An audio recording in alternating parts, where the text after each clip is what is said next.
everybody, Prepper Nurse 1 here. Time for a little tea chat. Today is Wednesday, January 2nd, 2019. I gotta get used to saying that. So, here, let me show you guys. This is Slugger. He's getting very, very big now. He's a good cat. Alright, so, want to talk about a couple different things today. So the first one being talking about finding a property. Where should I build? I've been getting a lot of comments, people asking, I don't know where to look for property and stuff like that. So the first thing that I'm going to suggest to anybody, if you're looking for a piece of property and you want to build someplace to live on, like doing an off-grid thing like we've done here, I would suggest looking, what baby boy, several different things that I would look for, okay? So, first of all, the farther out you go, the better you are, the less populated,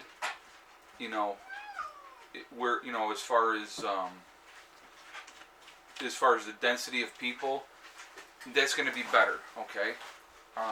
So that's the first thing that I would look for. Now, a reasonable distance for you to travel each day to work. I used to, go an hour each way every day. That gets monotonous. That gets very, very long. I was talking with somebody, another Ed. We sat down and talked, and he is, I think, an hour and a half or an hour and 45 minutes every day traveling back and forth to work, unless he's doing the local stuff. But it's just, the commute is one of those factors that you have to look into. I mean, how far are you willing to drive one way to work every day to live the dream that you want to live? So that's one factor in where you want to try to find a piece of property. So, I mean, if you don't want to have to travel more than 40 minutes or 35 minutes, that's going to affect where you're going to be able to find your property, and the puppies are playing again. So anyway, so that's definitely, oh, you guys got to see Belle.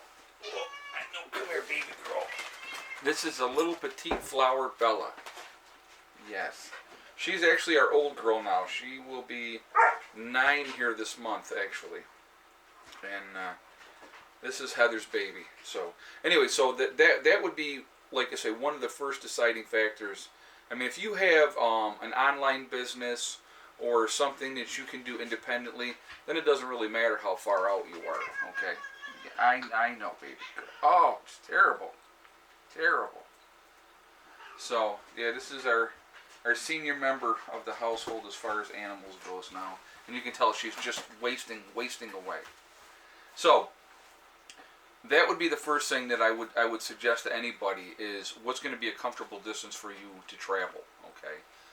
The second thing what you're going to want to look for is the codes in towns, wherever you're going to go. If you go to certain places in the country, I know like Utah. I know that there is an off-grid family that is dealing with stuff in Utah with, as far as they have a composting toilet. And, of course, you're going to get people on YouTube are going to play games and turn people in and try to get people in trouble. And it happens. It's part of the nature of the beast. But, and because I had children, CPS was called on them. I myself personally had CPS called on me twice. So it's just, but if you have everything squared away, CPS can't do squat. And so those reports end up being unfounded. So that's another thing. If you have children, and it's another factor into it, because family members, other people can cause you problems or try to cause you problems if you don't have your ducks all lined up in a row. So again, that is going to be another factor.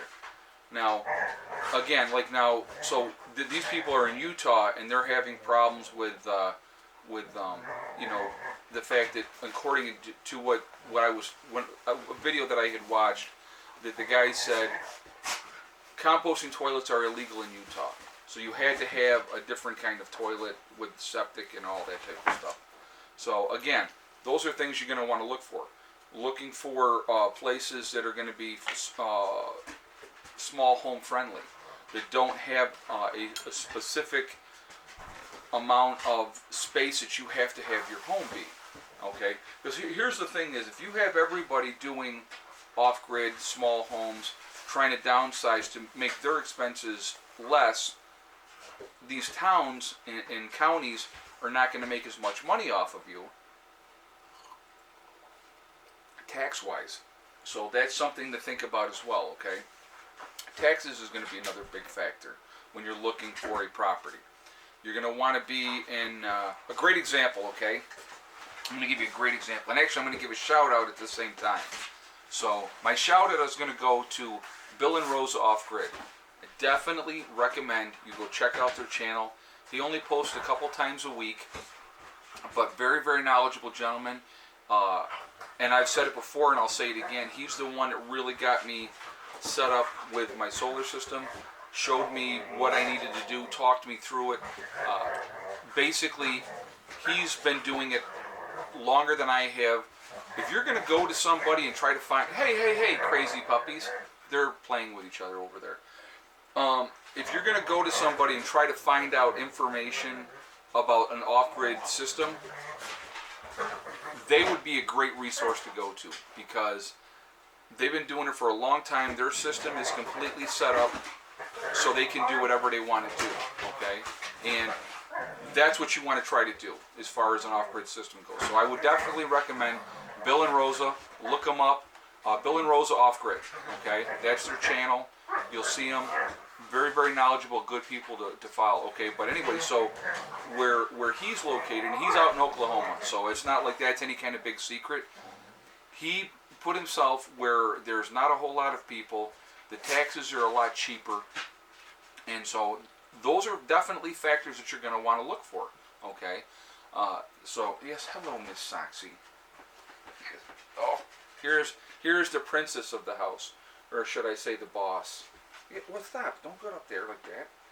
But anyway, so again, that's another factor of what you're going to want to look for, okay? Me personally, I was looking for high elevation. I was looking to be in the woods. I was looking for a property that had water already on site, and I have a well on my property, so I already have access to water. I had to put the lines in and run the lines to the house, and have a proper pump that I have in the house, and a proper pump in the well if I need to use that to pull water up. I'm lucky in the fact that I have an artesian well on my property. So for those of you that don't know, an artesian well is always, my cat has an armpit fetish. She's a whack job. So, you see, look at her. Loves armpits. Very strange cat. So, anyway, Slugger, easy. That's why he is the white devil. Because he does not understand that he's causing you pain. Anyhow, so I was looking. Okay, you gotta go. I can't concentrate with you sticking your face in my armpit. You want to look for, like I said, for me personally, I was looking for high elevation, so I don't have to worry about flooding. I was looking for a property with a well. I was looking for isolation, off the beaten track. And so people, when I do my videos, they'll see, oh, you're walking, you have power lines on the road, and you have people driving by. Well, what a lot of people, if you haven't watched my channel, what you don't know is I live on a dead-end dirt road that is not taken care of by the town. So it's only the people that live here that maintain the road. So every year, with one of my neighbors, I pitch in, we buy stone, and fill in any potholes that have developed on basically the road for our part up here in the front of the road over the winter. There's people that live farther down, they maintain that part of the road. Another road over here that's a shoot off, also all these are dead ends, okay? They maintain that part of the road. So everybody takes care of their part of the road to make sure that it's workable for everybody, okay? So when you see me out there and you'll see a car going by, It's people that live here. There is no through traffic. I am on a dead-end dirt road that's off of a side road, off of a side road, off of a side road. So it's not, there's not a lot of traffic through here. People say, oh, well, you'd have your greenhouses and you have your solar too close to the road. Nobody knows down here, except the people that live here, that I have that. So if you were driving even on, okay, so I'm on a dead-end dirt road. If you were on the main road that I'm off of, you can't see my property. You can't see what I have because it's not visual from the main road, okay? And like I said, and even that road, it's a side road. It's not a hugely trafficked road. So those are things that I looked at as well. So you want to look at, like I said, location is going to be a big important thing. For me, like I said, I wanted higher elevation. I didn't want to ever have to deal with flooding. Like, you know, if you lived in New Orleans, you live in a bowl. So that's going to have a tendency to flood, even with the levees and everything else, okay? So if you live near the Mississippi, you're going to be prone to flooding. So those are things that you're going to want to look at. Location is very, very important. You're going to want to try to look at a county, like I said, with low taxes. You don't want to be someplace where there's going to be a lot of high taxes. So that's a factor, okay? You want to look at counties that are going to be more off-grid friendly. So again, you're going to want to look for places that are not against tiny homes. So if you're looking to downsize and get into a tiny home, you know, it doesn't have, you don't have to build the Taj Mahal, okay? So you want to look at those type of places that are not going to give you a hard time with what you want to do to try to be as free as you possibly can be and to try to live a more sustainable lifestyle, okay? So that's a huge thing. For me, it's a huge thing, okay? I'm very lucky where I live, you know, but the thing is, it's like when I built this house, you know, and had people come in and did the work, and I got a lot of criticism at the time. Well, you're not doing it yourself. Well, you know what? I'm not a plumber. I'm not an electrician, okay? So I'm going to have somebody come in and do the work and do it right so that I don't have to worry about chasing my tail down the road and doing it again and again and again. So that's why I had a licensed electrician come in here and wire this up the right way. That's why I had my plumber come in and do the lines and stuff like that and do it the right way so that I know that it's done right, okay? Those are, to me, that's important. Those are safety issues, especially like with the kids and stuff like that, okay? So, as you can see, we got the fire going today. It is actually lightly snowing outside at the moment. It was a cool day today. It was in the 30s, but not a bad day. Not a lot of sunshine, of course, because it's time of year, but the days are getting longer. Every day I think we're adding a minute or 2 minutes a day, so I will take it.